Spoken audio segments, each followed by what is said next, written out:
नमस्ते, welcome to heat happy energy Amor Tarot. तो चलिए आज एक रीडिंग करते हैं जहाँ पे देखते हैं अगर आपके पर्सन आपको एक लव लेटर लिखते तो उसमें क्या लिखते।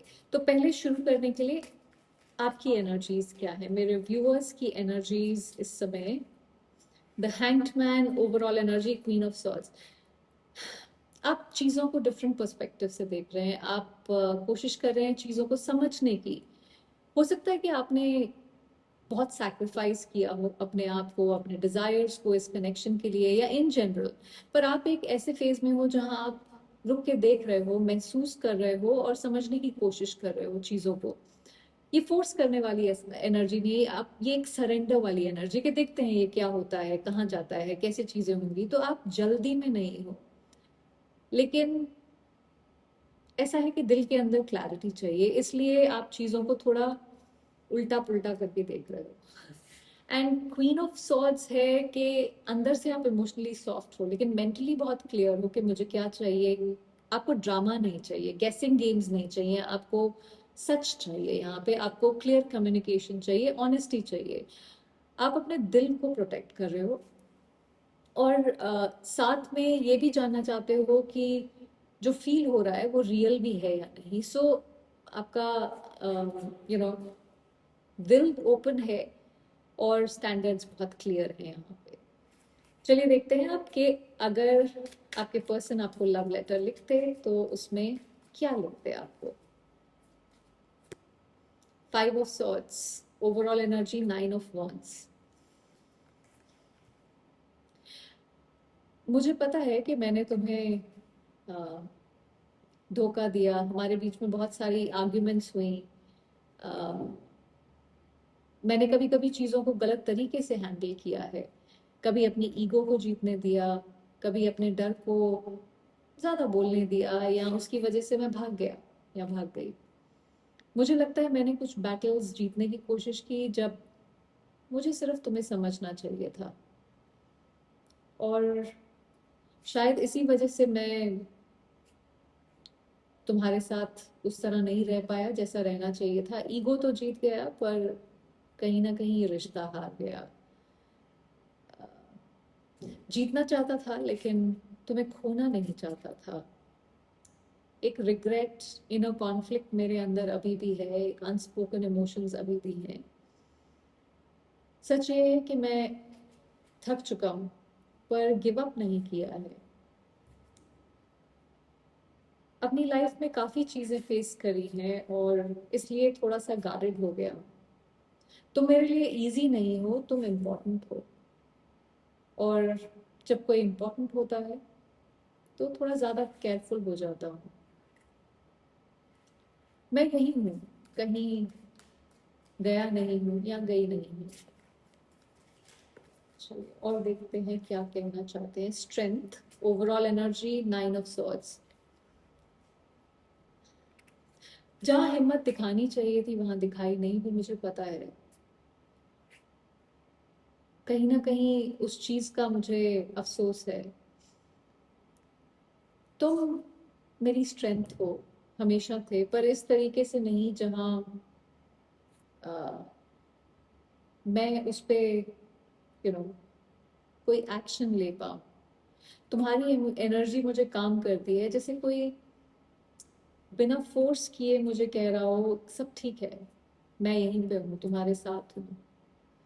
तुम्हारे सामने मुझे टफ बनने की कभी जरूरत ही नहीं लगी, और उसी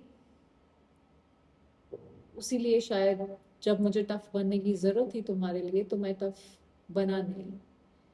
मैं अपने फियर्स के साथ भी ऐसे ही बस जिंदगी निकालता रहा या निकालती रही।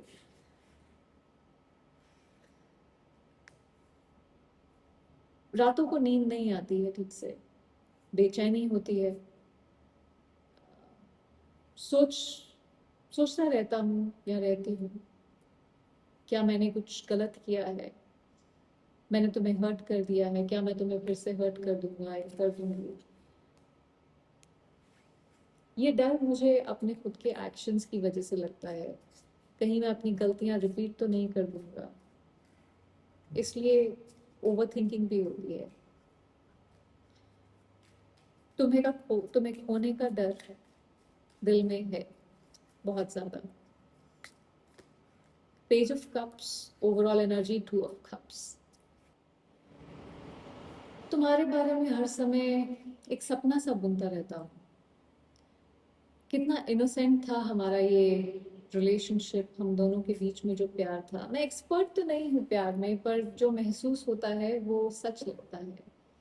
तुम्हें देख के दिल थोड़ा सा यंग फील करता है, जैसे फिर से बिलीव करना सीख रहा हूँ। मैं परफेक्ट शब्द नहीं ढूंढ रहा हूँ, परफेक्ट मोमेंट ढूंढ रहा हूँ जहाँ मैं ऑनेस्ट हो सकूँ।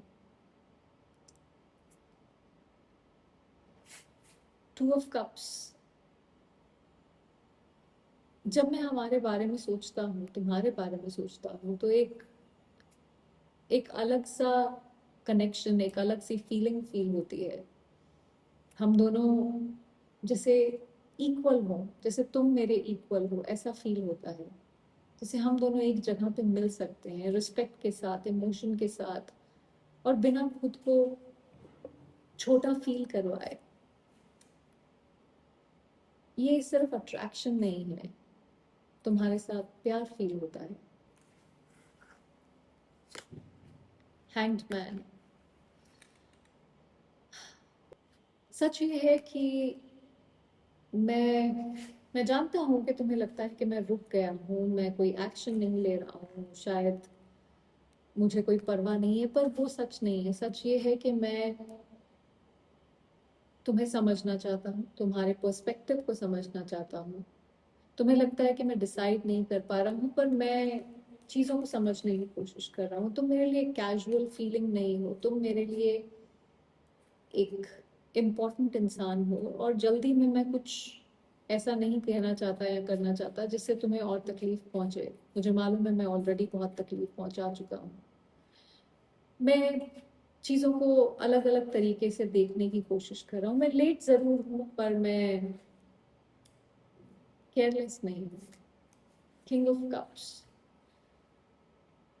मेरे इमोशन स्ट्रांग है, चाहे मैं बोल ना भी रहा हूँ। तुम्हारे लिए जो महसूस करता हूँ वो इम्पल्सिव नहीं है, वो स्टेडी है। वो अ, मैं तुम्हें इमोशनली सेफ रखना चाहता हूँ, मैं कंफ्यूजन नहीं लाना चाहता। मुझे मालूम है मैं ऑलरेडी बहुत कंफ्यूजन क्रिएट कर चुका हूँ। सो अगर मैं आता हूँ तो पूरी जिम्मेदारी के साथ आता हूँ, आऊँ, ये मैं चाहता हूँ।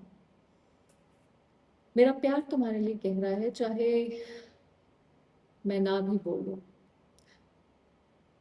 और तुम मेरे लिए सिर्फ एक मोमेंट नहीं हो। चलिए एक लास्ट मैसेज, क्या लिखते हो? Judgement, overall energy, empress.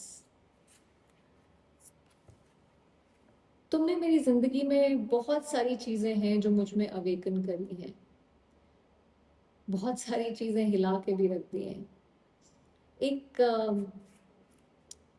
जैसे मैं वो इंसान नहीं हूँ जो मैं पहले था। तुम्हारी वजह से मुझे अपनी आवाज सुनाई दी, जैसे मेरी सच्चाई, मेरी गलतियां, मेरी फीलिंग्स, ये कुछ एक्सेप्टेंस मेरे अंदर आई है। अगर मैं तुम्हें चूज करता हूँ तो पूरी अ, पूरी तरह से चूज करता हूँ। ये इम्पल्सिव नहीं है, मुझे तुमने बहुत कुछ रियलाइज कराया है। तो मेरे लिए वो फेमिनिन एनर्जी हो, तुम्हारी वो जगह है जहाँ और कोई नहीं ले सकता, जहाँ मुझे सेफ फील होता है। तुमने हमेशा इस कनेक्शन में, तुमने हमेशा मुझे नर्चर किया है। तुम्हारी एनर्जी मुझे ग्रो करना सिखाती है, हील करना सिखाती है। अगर प्यार एक घर होता तो तुम उसकी वार्मथ होती। तुम सिर्फ ऐसा नहीं है कि, अगेन मैं तुम्हें बार बार यही बताने की कोशिश कर रहा हूँ कि ऐसा नहीं है कि तुम एक मोमेंट थी मेरे जिंदगी में, तुम सब कुछ थी। Divine feminine. वेल, आज की रीडिंग ये थी। आई होप इससे आपको कुछ क्लैरिटी मिली हो। Thank you for watching.